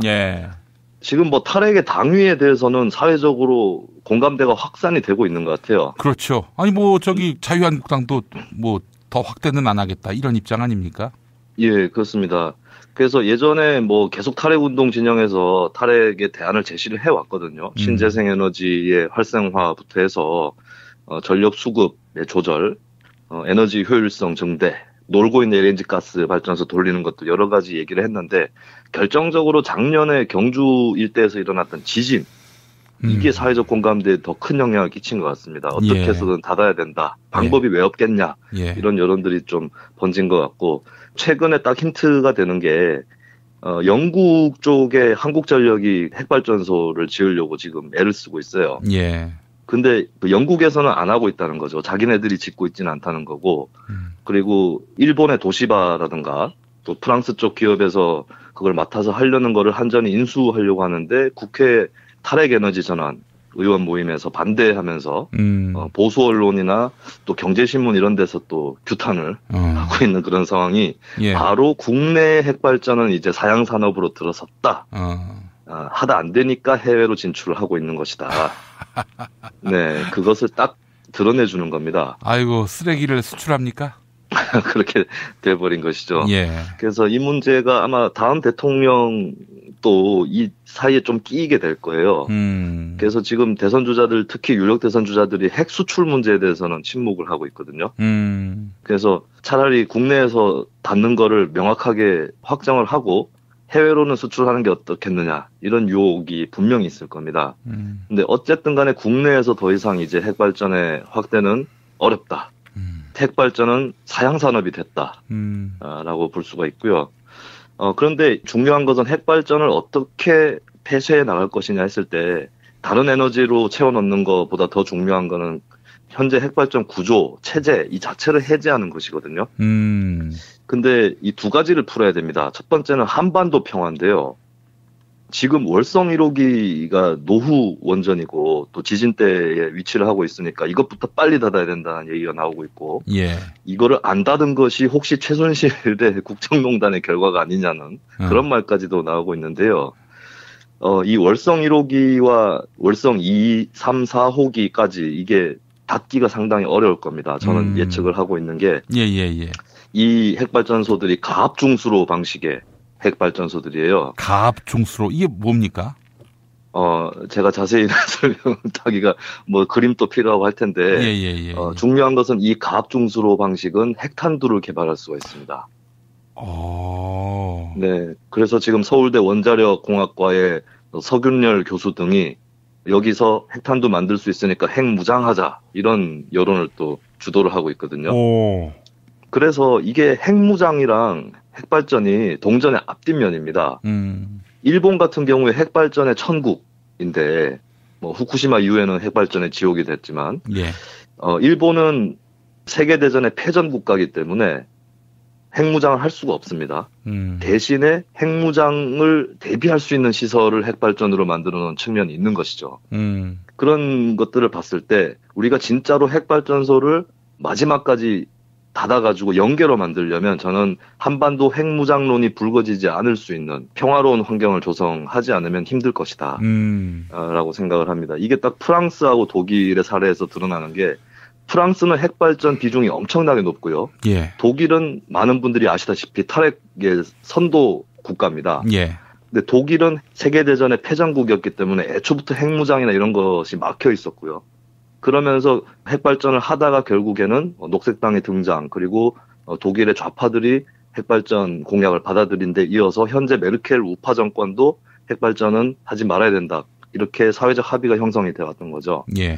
그 배경에는 독일이 오히려 세계대전의 패전 국가였다라는 그런 배경이 깔려 있는 겁니다. 반면에 프랑스는 그런 국가가 아니었기 때문에 핵무장, 핵실험도 하고 핵발전도 마음껏 만들어 왔고 또 핵발전 회사의 노조들이 프랑스 공산당 지지 세력입니다. 그래서 프랑스는 좌파조차도 한동안 계속해서 친핵 기조를 유지해 왔다는 거 이런 차이가 있는 거죠. 그리고 여기서 하나 더 나오는 것이 프랑스는 중앙 집중형 국가라고 볼 수 있어요. 예전에는 그나마 어떤 두 가지 축을 중심으로 해서 사회 구조가 형성이 돼 있었는데 떼제배가 깔리면서 더욱더 중앙 집중형 국가가 됐는데요. 예. 이런 중앙 집중형 국가에서는 핵발전소를 닫기가 어렵습니다. 핵발전은 도시나 먼 거리에서 쓰는 에너지까지 다 맡아가지고 시골에 한적한 곳이라든가 이런 데 만들어져가지고 밤새도록 돌아가는 시설이거든요. 그래서 이 핵발전을 해체해 나가기 위해서는 현재 한국의 독점적 에너지 시장을 해제시켜야 됩니다. 그래서 이 해제를 위해서는 자연히 지방분권이라는 구조가 뒷받침이 되어야 되는 것이죠. 예. 그래서 요즘에 그 한전 독점 체제를 해소해야 된다라는 얘기가 나오고 있고요. 탈핵 에너지 전환 운동에서 주로 나오는 겁니다. 지금까지는 주로 국가에서 맡아서 해야 된다라는 고전적인 국유화론과 그리고 이명박 박근혜 정부 시기에 민영화라고 불리우지만 그 내용은 민영이라고 했을 때는 백성, 민자를 쓰기 때문에 시민이 경영한다라는 뜻이거든요, 원래는. 예, 예. 근데 그래서 민영화라는 말을 쓰면 안 어울리는 거죠. 뭐 사사화, 사유화, 사형화라는 표현이 더 어울리는데. 그렇죠. 국공유화와 사형화라는 이분법이 아니라 진짜로 지역의 주민이라든가 이런 민이 경영하는 지역 에너지 공사 시스템으로 가야 된다. 그러면 그런 지역 에너지 공사라든지 이런 것들이 활발하게 이루어지면서 또 태양광이라든가 이런 쪽에 투자를 하고 그렇게 지역 분산형인 에너지 체제를 만들어 나가기 위해서는 지방 분권이 반드시 따라와 줘야 되는, 그래야만 핵발전소를 우리가 닫을 수 있는 이런 것들이 엇물려 있는 것이죠. 예. 그래서 저는 지방 분권 정말 제가 싫어했던 이유는 이런 거예요. 어떤 민주당 의원께서 내각제로 개헌을 하면 이완영 같은 자가 장관이 된다, 뭐 이런 얘기를 하셨는데, 네, 이완영 같은 자가 장관이 되는 거는 현행 대통령제에서도 가능한 거고, 예. 그러면 거꾸로 지방분권을 해가지고 이완영 같은 자가 경북도지사를 하는 건 괜찮느냐라고 물어본다면, 그리고 제왕적 도지사가 될 수도 있는 거죠. 네, 그래서 저는 지방분권에 대해서 제가 왜 거부감을 가져왔냐면, 단순히 중앙의 권력을 광역 정도로 떨궈주는, 그래서 결국에 도지사를 중심으로 하는 그쪽의 권력만 더 키우는, 그래서 지역 주민들의 소외는 계속되는 그런 것들을 우려해왔기 때문에 지방분권에 대해서 냉소적이었던 것이지 예. 결코 그 자체에 대해서 제가 비난을 하거나 했던 적은 없는 것이죠. 중요한 것은 그런 것 같아요. 분권이라는 것 자체가 아니라 우리의 목적을 지방자치, 주민자치로 맞춰야 된다.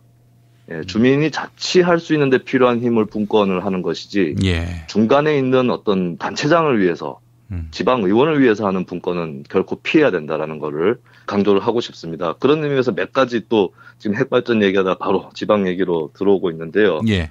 네, 몇 가지 뭐 정책들을 조금만 얘기를 드리면 광역단체장을 위한 분권이 아니라 기초단위를 중심으로 한 지방분권 정책들이 나와야 된다고 생각합니다.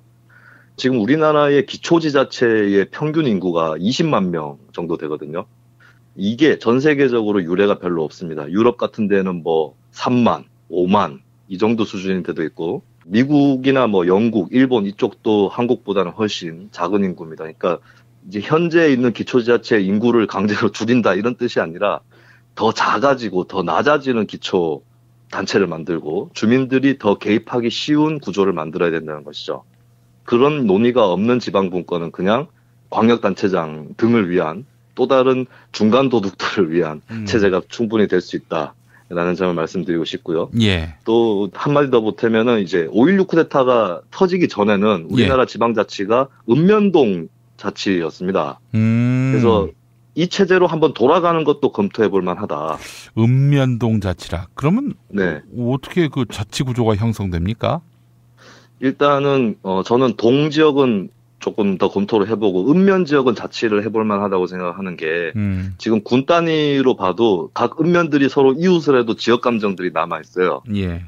그리고 그게 쉽게 극복이 안 되는 측면이 있고 강제로 군 단위에서 조정을 하려고 하니까 말썽이 오히려 더 크게 벌어지기도 하고 심지어는 시군 통합을 하면서 농업민들의 소외감도 더 커지고 있습니다. 그래서 어느 정도의 예산을 줘서 그 면 지역의 일은 그 내부에서 알아서 할 수 있는 그런 여지를 주는 것이고 기존의 군 단위에서 맡아서 하던 것을 오히려 도 단위로 승격시켜주는 그런 체제가 필요하다는 것이죠. 현재의 기초지자체는 주민들이 개입해서 뭘 하기가 대단히 애매한, 그렇게 하기엔 너무 큰 그런 단위로 구성되어 있다. 된다는 것입니다. 예. 네, 그래서 이 부분을 풀어주지 않으면 그냥 중앙 권력을 광역에다가 이전시켜주고 한국을 연방제 비슷하게 만들겠다 이런 논의는 저는 민주주의하고는 별로 상관이 없는 쪽으로 흘러가게 될 것이다. 아, 그러면 읍장 면장을 선출하자 이런 얘기입니까? 네, 읍장 면장을 예전에는 선출을 했었고요. 읍의원, 동의원 이렇게 뽑았던 거죠. 근데 이거를 장을 뽑는 방법도 있고요. 예. 아니면은 의원만 뽑아서 그 의원들이 의원 내각제처럼 하는 거죠. 그래서 그 방법은 되게 다양하게 열려 있다. 예. 네, 그렇게 볼 수 있는데 중요한 건 어쨌든 기초 단위를 더 낮추고 주민들 가까이에 가도록 만들어서 주민 참여를 용이하게 만들어야 된다. 예. 그 점을 지금 얘기를 하지 않고 있다. 예, 그거를 제가 지적을 하고 싶고요. 아, 마을 단위의 공동체를 구성을 해서 사실상 직접 민주주의를 하자는 얘기 같습니다. 이게 꼭 직접 민주주의와 간접 민주주의를 가를 필요는 없을 것 같아요. 에이, 예. 말을 그런 식으로.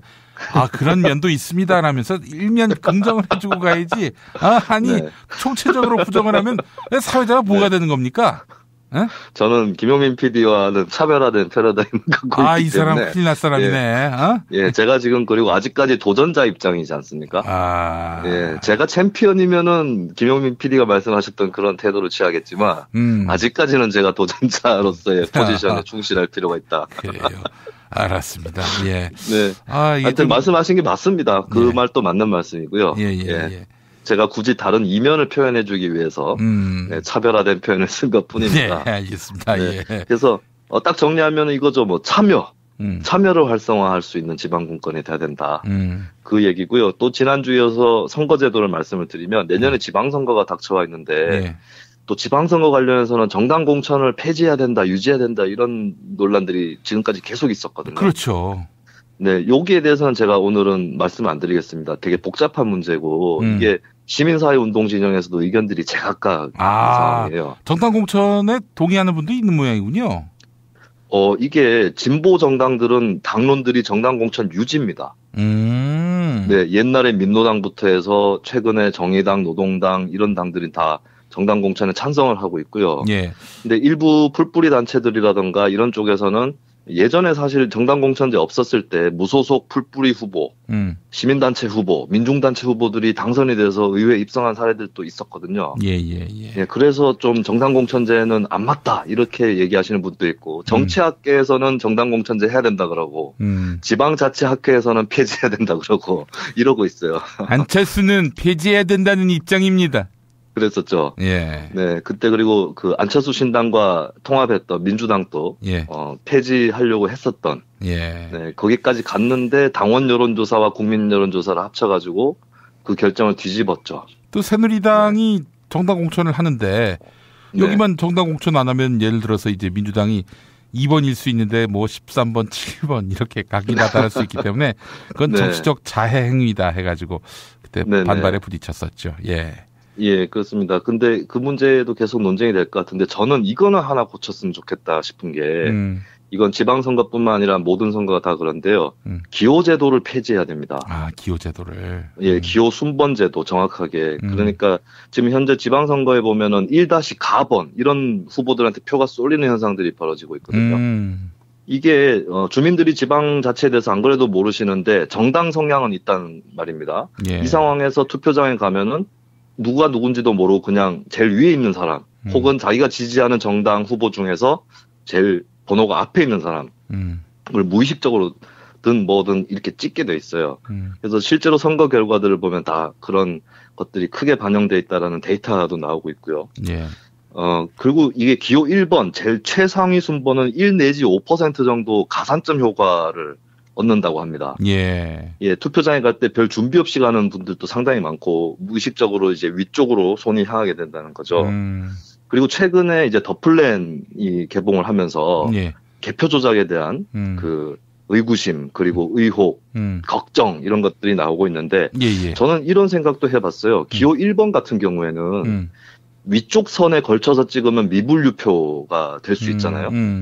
근데 다시 분류를 하면은 1번 표로 들어가는 거겠죠. 그래서 혹시 그런 이유 때문에 박근혜 후보 표가 더 미분류로 많이 나온 것이 아닌가. 그래서 저는 투표 용지를 여러 가지 경우의 수에 맞게 다 제작을 하든가 아니면 원형 투표용지를 만들든가. 아, 그 번호를 주지 말고 랜덤으로 이제 기재하자. 네. 근데 그것도 고정시키지 말고 현행 교육감 선거처럼 모든 후보들이 뭐 윗칸에 갈 수도 있고 뭐 아래칸에 갈 수도 있고 여러 가지 경우의 수를 하는 방법이 있는데 이거는 근데 후보가 너무 많이 나오면은 경우의 수가 많아지니까 인쇄하는데 그렇죠. 어려움은 있을 것 같아요. 근데 제 생각은 투표용지를 딱 받아가지고 스크린으로 간 다음에 스크린에 랜덤으로 후보의 순서를 띄우면 그 스크린에 이렇게 투표용지를 넣고 기표를 해서 투표용지를 다시 인쇄를 해서 그러니까 스크린 자체로 투표를 하게 되면 또 전자 조작 논란이죠. 불거질 수 있기 때문에 스크린 자체는 그냥 후보의 순서를 띄우는 용도로만 활용하는 그런 방법도 있을 수도 있겠고 혹은 원형으로 만들어서 위아래가 따로 없는 투표용지를 만들 수도 있겠다. 그렇게 해준다면은 이 어떤 정당의 독점이라든가 유권자의 어떤 당락이 투표라고 하는 즉석 깬또식 투표를 방지할 수 있고 지방 자치에 대해서 한 번 더 생각해 볼 수 있는 후보들을 한 번 더 따져볼 수 있는 그런 계기가 되지 않을까. 아예 그냥 사람 이름을 맨종이에다 사람 이름 쓰게 하는 건 어떨까 하는 생각도 해봤어요. 아, 손으로 쓰는 거요? 예. 그것도 한 방법인데, 이게 일본에서 그렇게 하고 있거든요. 예. 근데 조금 조심스러운 거는, 이런 게 있어요. 제가 길거리를 가는데, 어떤 분이 갑자기 저를 잡으시더니, 여기서 만나는군요. 이러면서 자기가 엄청난 지지자라는 겁니다. 그러면서 저보고, 김민수 의원님! 이러는 거예요. 예, 그렇게 해서 그분이 만약에 자기 필기로 투표를 하는 방식이면, 김민수 이렇게 써가지고 제 표가 하나 날라가겠죠. 아니, 이제 그거는 벽에다 붙이는 거죠. 후보 이름을 정확하게.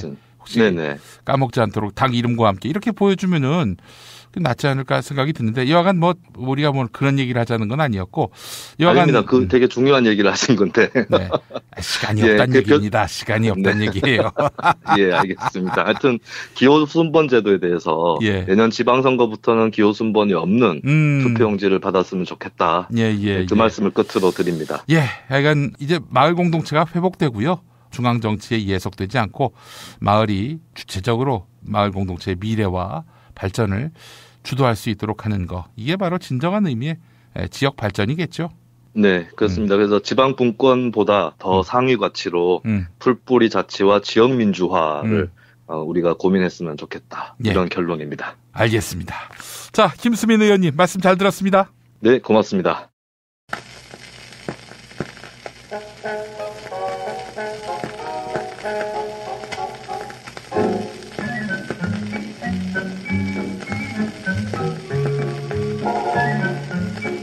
김용민의 축구박스입니다. 파면 구속된 전직 대통령 박근혜가 삼성동 집을 팔았습니다. 변호사 추가 선임에 따른 비용을 내고 재판 결과에 따라 앞으로 징수될 추징금 등의 문제에 대비하기 위한 것인데, 매매 대금은 67억 5천만 원이라고 합니다. 그리고 새 집은 내곡동에 자리 잡았는데 한 30억대로 보입니다. 뇌물을 1억만 받아도 통상 10년인데 검찰이 기소할 때 적시한 뇌물 액수는 600억에 가까우니, 박근혜 씨가 6천년을 살아야 한다, 이런 계산이 섭니다. 귀가할 수 있을 거라는 믿음이 있을까요? 내곡동에 새 거처를 마련했으니 말입니다. 한편 내곡동에 집을 만들려던 사람이 또 있었죠. 전직 대통령 이명박입니다. 그런데 나랏돈을 끌어다 써서 내곡동 새 집을 만들려던 이명박의 꼼수는 주진우 기자의 취재를 통해서 드러났습니다. 그때 제가 개사해서 만든 노래 내곡동 가까이 함께 듣겠습니다. 내곡동 일대를 사령함은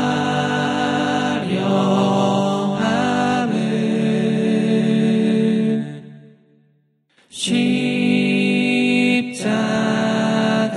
짐 같은 그린 벨트, 내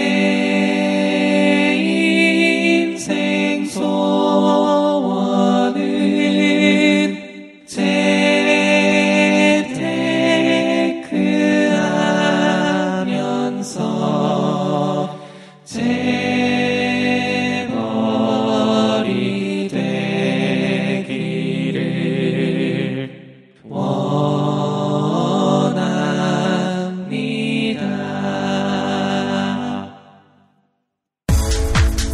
운전자를 위한 꿀팁 7,000원 운전자 보험 카페. 알고 계세요?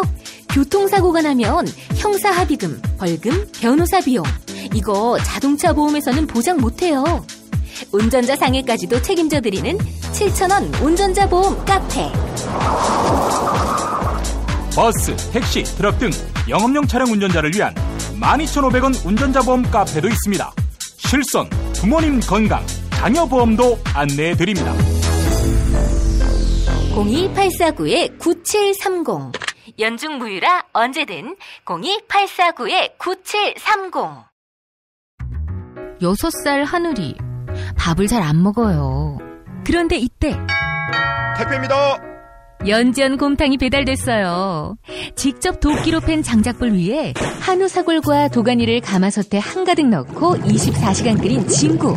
연지연 곰탕이 하늘이 입에 들어가는 순간 아, 맛있다. 엄마 한 그릇 더 주세요. 조미료 같은 첨가물이 전혀 들어가지 않아 엄마의 기쁨은 더하답니다. 7팩 이상 무료 배송합니다. 주문 전화는 010-7252-1114 010-7252-1114.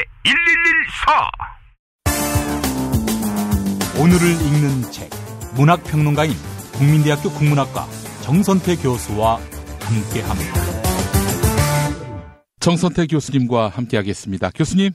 네, 안녕하세요. 예, 우리나라가 진정 민주평등 국가가 돼가는 것 같습니다. 왜요? 강간 미수 혐의자도 이렇게 출마할 수 있는 엄청난 공민권 보장.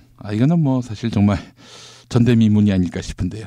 그 품격 있는 방송에서 그런 말씀하시기 좀 민망하지 않으세요? 이건 진짜 너무 엽기적인 사건이어서 더 엽기적인 거는 이게 잘 보도가 안 된다는 겁니다. 저는 그런 얘기를 듣도 보도 못했어요. 뭐 돼지 뭐 이런 얘기를. 예. 제가 그래도 꽤 뭐 소설도 있고 그 당시 대학생들 풍속을 얘기한 것도 이것저것 봤는데 그런 얘기는 처음 들어봤어요. 아, 놀라운 사람들입니다. 다른 얘기 하죠? 예, 알겠습니다. 그런 분 이야기로 시간을 보내는 거는 좀 무의미해 보이고요. 네. 오늘은 또 팟캐스트 업로드 기준으로 토요일인데 시가 있는 토요일 아니겠습니까? 네, 맞습니다. 블랙리스트에 올랐던 많은 시인들이 함께 그 시를 모아서 펴낸 시집이 있습니다. 아. 검은 시의 목록. 이라는 제목인데요. 그 전에 혹시 우리 김 PD는 만약에 대통령이 된다면 어떤 대통령이 되고 싶습니까? 물론 예비 후보니까 뭐 이런저런 구상이 있겠지만. 그렇죠. 예. 제가 항상 오프닝을 통해서 출마 비전을 밝히고 있는데 제가 깜빡했습니다. 예. 저는 인문학 천국으로 만들고 싶습니다. 아, 그래야죠. 예. 그래서 뭐 동네방네 도서관이 생기는 건 물론이고요. 당연히 책 읽는 사회가 되도록 애를 쓰고 아울러 인문학 전공자 출신들이 지나치게 홀대받고 있는데 홀대를 받지 못하도록 여러 가지 정책적 구상을 해보고 싶습니다. 나를 너무 의식한 발언 아닌가요? 아닙니다, 교수님. 저는 사실 우리 교수님께 이런 문화교차학과에서 이런 저런 또 책 읽기 교육도 받고 그러면서 제가 사람에 대한 보는 눈이 생겼어요. 사람 보는 눈이 뭐 이 사람이 훌륭하다, 이 사람이 뭐 못났다 이 차원이 아니라 사람이라는 존재, 그러니까 휴먼 두잉만 그동안 쭉 생각을 해왔거든요. 그런데 휴먼 비잉에 대해서 이제 이치를 알게 된 것입니다. 사람은 존재 그 자체로 존중받아야 하고 존경받아야 한다라는 그런 맥락 말입니다. 네, 아주 훌륭하십니다.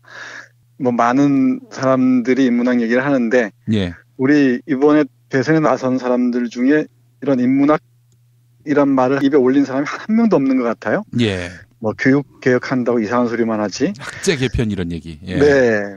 이 시집에 실린 김혜자라는 시인의 내가 대통령이라면이라는 그 시가 있습니다. 아, 예. 사연으로 되어 있는 좀 산문시 형태의 시인데요. 예.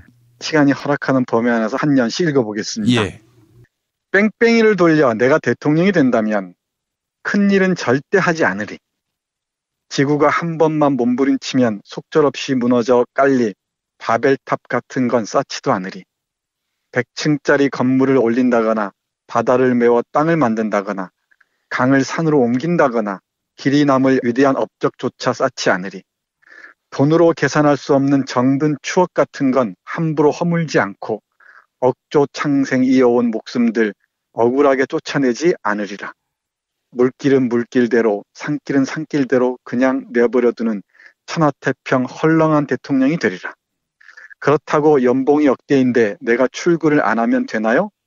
관저에서 걸어서 5분 거리라던데 집무실에 나오기가 그렇게 어렵답니까? 이게 1년입니다. 예. 그러니까 헐렁한 대통령, 물길은 물길대로 두고 산길은 산길대로 두고 그런 대통령이 쉬운 것 같지만 대단히 어렵죠. 네. 여기 흥미로운 게 뺑뺑이를 돌려 내가 대통령이 된다면이라는 구절인데요. 예. 우리 김 PD 아시겠지만 구약에 보면은 이 뺑뺑이 돌려서 족장을 뽑는 경우가 많이 있죠. 제비 뽑기로. 예. 네, 투첨을 통해서. 예. 저도 이 생각을 많이 해요. 대통령에 나설 사람들을 정말 몇백 명이 더 좋으니까 쭉 의견, 정견을 듣고 뺑뺑이를 돌려서 추첨을 해서 대통령을 뽑는 것도 괜찮은 방법이 아닐까 그런 생각을 합니다. 이런 대통령도 괜찮을 것 같죠? 그럼요. 두 번째 연 한번 읽어볼까요? 예. 내가 대통령이라면 부수고 헐고 쌓느라 강가에 모래알 만큼 많은 돈, 일자리 찾아 헤매느라 발 부르튼 자들에게 나눠주리. 환자와 아이들은 결단코 지하 셋방에 살게 하지 않으리. 등치고 속이고 빼앗아 피라미드처럼 쌓인 눈먼 돈, 국고로 환수하여 만인에게 기본소득을 보장하리. 아이나 노인이나 부자나 가난백이나 목숨줄은 하나, 하나의 위, 하나의 심장에 똑같은 생존권을. 네, 이게 이연입니다. 이것도 어떻습니까? 눈먼 돈들, 남 속여서 빼앗은 돈들 다 국고로 환수하여 우리 어려운 사람들에게, 목숨 부지한 사람들에게 다 나눠주고 싶다는 이 바람을 피력하고 있습니다. 예. 네, 저도 그렇습니다. 어때, 재밌습니까? 너무 훌륭합니다. 예. 네.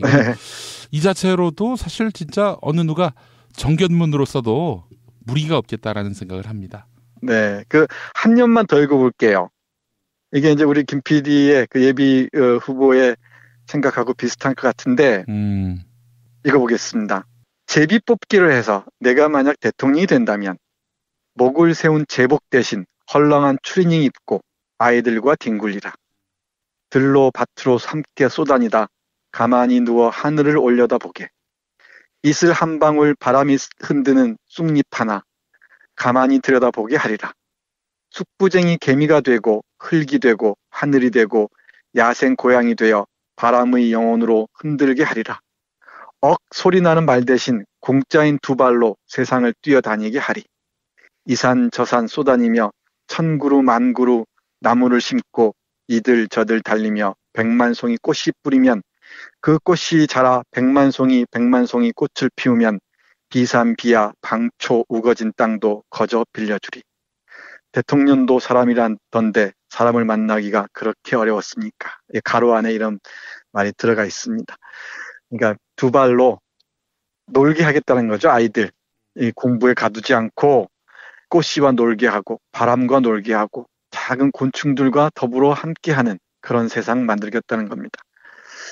아이들 생각하면 할 말이 참 많은데요. 예. 아이들의 최고의 특권은 노는 거잖아요. 마음껏 뛰어노는 것인데 교육이라는 이름으로, 출세라는 이름으로 이렇게 감옥에 갇혀 있는 게 참 딱할 때가 많습니다. 예. 여기 시인이 꿈꾼 대통령은 그런 공부시키는 대통령이 아니고 온갖 자연과 함께 흙을 밟으면서 잔디를 밟으면서 뛰어놀게 하는 그런 교육 환경을 만드는 게 이 대통령의 꿈인 것 같습니다. 마지막 연 하나만 마저 읽어볼게요. 예. 복권 추첨하듯 화살을 쏘아 혹시 내가 대통령이 된다면 잔머리 같은 건 도통 굴리지 않으리. 제법 배웠다는 것들이 나라를 이 지경 만들었으니 배는 부르고 심장은 부지런하고 팔다리는 튼튼하게 하리. 꽤나 가졌다는 것들이 이 모양 만들었으니 지금이라도 거꾸로 가보자고. 건드리지 말고 그냥 놔두게 하자고. 작은 것을 쪼갠다거나 큰 것을 합친다거나 떨어져 있는 핵을 융합한다거나 붙어있는 원자를 쪼갠다거나 수정난 돌연의 줄기세포를 배양한다는 구역질나는 짓은 시키지 않고 복제한 영생불멸의 꿈 같은 건 아예 꿈꾸지 않으리라. 있는 대로 내버려 두리. 스스로 제길 만들며 수억 년 흘러온 물처럼 저마다 제 생긴 대로 꽃 피우게 하리. 네.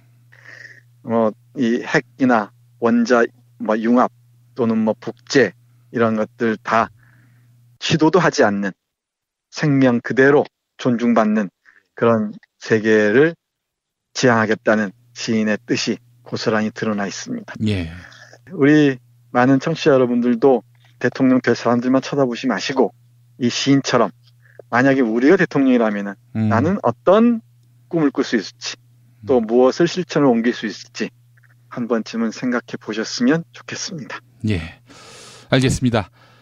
교수님 주말 잘 보내시고 저희는 또 다음 주에 뵙겠습니다. 네, 고맙습니다. 김용민 브리핑과 함께하는 브리핑 대리운전 1522-9687 1522-9687 수익금 일부는 김용민 브리핑 드라마 악인열전 제작비로 쓰입니다. 박근혜가 구속되면 1회 공짜 이용이 가능한 대리운전 브리핑 대리운전. 브리핑 대리운전 번호 잊지 않으셨죠? 1522-9687 1522-9687 저는 오늘로 대통령직을 사퇴합니다. 이주노동 희망센터 이사 권영국 변호사입니다. 이주노동 희망센터는 동남아시아 저개발 국가의 이주노동자들과 함께하고 있습니다. 시골 오지 마을에 학교를 만들고 마을 주민들이 공동체를 이루어 운영하도록 돕습니다. 포털 검색창이나 페이스북에서 이주노동 희망센터를 검색하시어 후원회원이 되어주세요. 노동 존중 생산과 소비를 통한 사회연대를 추구하는 문자당이 함께합니다. 김용민 브리핑과 함께하고 계십니다. 김용민 브리핑 이완배 기자의 경제의 속살이 성남 시민을 찾아갑니다. 22일 오늘 저녁 6시 성남시청입니다. 민중의 소리 이완배 기자가 경제학과 연대에 대한 이야기를 풀어나갈 텐데요. 이번 행사는 시민의 눈, 부정선거 방지를 위한 시민단체 시민의 눈이 주최해 주셨습니다. 22일 오늘 저녁 6시 성남시청입니다. 애청자 여러분의 많은 참석 바라겠습니다. 뉴스 듣기 능력 평가와 문안토론 퀴즈 정답자를 발표하겠습니다. 매일 일부 코너 뉴스 듣기 평가 당첨자께 도서출판 해토에서 협찬하는 잊지 않을게, 절대로 잊지 않을게 이 책을 보내드립니다. 잊지 않을게, 절대로 잊지 않을게는 세월호 가족협의회와 4.16 연대가 공식적으로 내놓은 첫 번째 책인데요. 정원선 에세이스트와 나는 꼽살이다의 작가 배영란 작가가 세월호와 함께한 시민들의 3년을 기록했습니다. 세월호 자원봉사자 10여 명의 인터뷰가 실린 잊지 않을게, 절대로 잊지 않을게 여러분의 많은 사랑 부탁드립니다. 그리고 매주 토요일 정답자 가운데 한 분에게는 거제도 펜션 이용권을 함께 선물해드립니다. 남해바다의 절경을 한눈에 즐길 수 있는 두모실 펜션 이용권입니다. 경남 거제시 장목면에 위치해 있는데요. 포털 사이트에서 두모실 펜션을 찾아주시기 바랍니다. 토요일 정답자 가운데 다른 한 분에게는 남양주에 위치한 독채 무인 펜션 머문빌리지 이용권을 격주로 드립니다. 대지 2,000평과 건물 2동을 오직 한 팀의 고객에게만 서비스하는 펜션인데요. 카페, 바베큐장, 영화, 음향시설 등이 준비되어 있습니다. 포털 사이트에서 머문빌리지를 검색해 주시면 감사하겠습니다. 어제 뉴스듣기 평가는 문재인 후보가 어느 고등학교를 졸업했는지 맞히는 거였죠. 정답은 경남고등학교입니다. 정답자 마녀22. 국정원에서 알파팀을 만들어 여론조작을 벌였습니다. 예전보다 더 비열하고 교묘한 방법으로 국민을 우롱하고 있습니다. 정신 바짝 차리고 가짜 뉴스, 조작 댓글에 속지 말아야 합니다. 똑똑한 대한민국 유권자 화이팅! 이번에는 어제 문안토론 퀴즈 당첨자입니다. 당첨자에게는 세상에서 가장 맛있는 김치, 이담채 김치를 보내드립니다. 어제 문안토론 퀴즈는 국민의당 조배숙 의원이 했던 막말이 무엇인지 맞히는 거였죠. 조배숙 의원은 심상정 정의당 대선 후보를 인신공격했는데요. 정답은 무정란이었습니다. 정답자 바른말쟁이님, 이제 세상은 새로움으로 향해 가고 있습니다. 그 세상을 눈을 부릅뜨고 지켜봐야 합니다. 계속 긴장합시다. 김용민 브리핑 마무리할 시간입니다. 각 대선 후보의 지역 뉴스의 주요 부분을 들려드리는 시간 오마이뉴스 TV 실황중계에서 발췌했습니다. 문재인 인천, 안철수 부산, 홍준표 대구 유세. 지금부터 들어보시죠. 한 손으로 김대중 정신을 말하면서 호남표를 바꾸자 하고 다른 손으로 색깔론으로 보수표를 바꾸자 하는 후보 믿을 수 있겠습니까? 지난 10년간 안보에 실패한 안보 무능 세력, 또 정체성을 알 수 없는 안보 불안 세력에게 안심하고 안보 맡길 수 있겠습니까? 그래서 이제는 가짜 안보를 진짜 안보로 바꾸는 정권 교체해야 한다. 한마디로 군대도 안 갔다 온 사람들이 특전사 출신 저 문재인에게 안보 얘기 꺼내지도 마라. 맞습니까?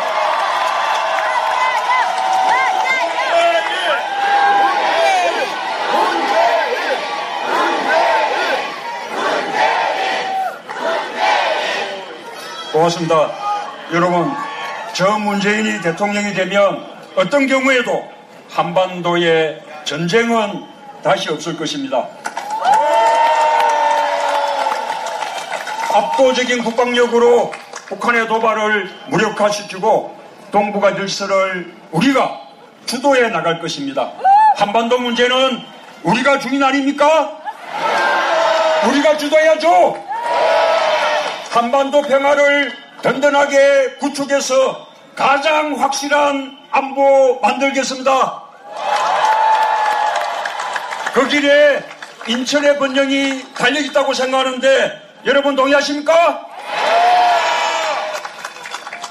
잘 준비된 대통령이 필요합니다.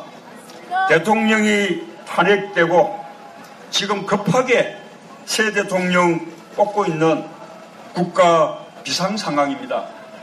대통령의 성공 취임 전에 결정된다는데 이번에는 인수위도 없습니다. 국정을 연습할 겨를이 없습니다. 대통령 선거일 다음 날부터 바로 실전입니다. 곧바로 경제위기, 안보위기, 외교위기, 정치위기 다 해결해내야 하는데 여러분 그 일 누가 할 수 있겠습니까?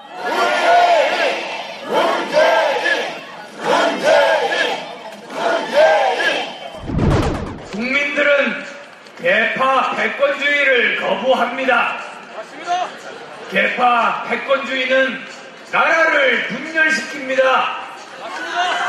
개파 패권주의는 상대를 지지하는 국민을 적폐라고 부릅니다. 국민을 적폐라고 부르는 세력에게 어떻게 나라 맡길 수 있겠습니까? 민주당이 제게 온갖 중상모략, 흑색 선전을 조직적으로 계획하고 실행해 왔습니다. 그런 거 하라고 국민 세금으로 댓글 부대 동원했습니다. 저 안철수 조직도 세력도 없습니다. 오직 믿는 것 여기 계신 국민들 뿐입니다.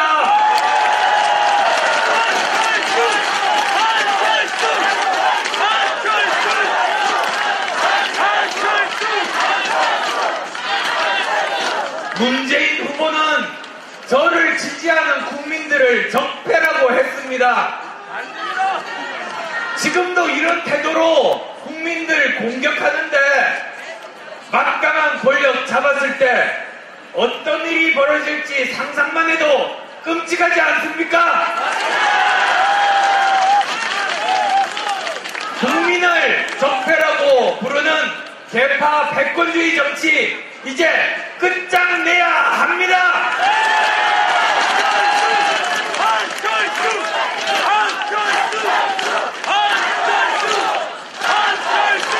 또 있습니다. 개파 패권주의는 줄 잘 서는 사람만 씁니다. 개파 패권주의는 말 잘 듣는 사람만 씁니다. 그래서 우리나라가 이렇게 됐습니다. 저 단비하겠습니다. 박근혜에게 밀어주이소. PK가 뭉치기 시작했어. PK도 뭉칩니다. PK도 뭉칩니다. 영남이 뭉치기 시작했습니다. 충청도 가보니까 충청도가 또 뭉치기 시작했습니다. 강원도가 뭉치기 시작했습니다. 제가 또 처가가 전라북도라서 전북은 또 호남살이 찍자 이래가지고 좀 바람이 불기 시작했어요. 내 전라남도는 아직은 모르겠어요. 전라남도는 내 광주에 근무하면서 깡패를 하도 많이 잡아가지고 깡패들이 이제 선거운동을 해주면 내 조금 지지가 있을지 내가 잘 모르겠습니다만은 전라북도가 호남 사이라고 하면서 지금 새로이 뭉치기 시작했습니다. 이제는 불과 이 대선 판도가 바뀌는 데는 5일 정도 걸립니다. 지금은 어르신들도 스마트폰으로 전부 의사 연락을 하고 있기 때문에 신문 그거 안 보셔도 됩니다. 스마트폰 보면 거기에 페이스북이나 그쪽에 모든 정보가 다 숨어 있습니다. 그래서 지금은 5일 정도만 하면 국민 여론이 급속히 몰립니다. 내가 집권하면 이 여론조사 기관 두 곳은 반드시 폐지하겠다.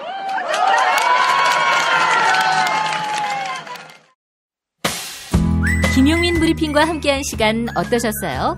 다음 시간에도 보다 바르고 알차며 즐거운 정보로 여러분을 찾아가겠습니다.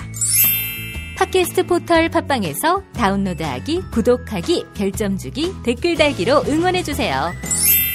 잊지 마세요. 다운로드하기, 구독하기, 별점 주기, 댓글 달기.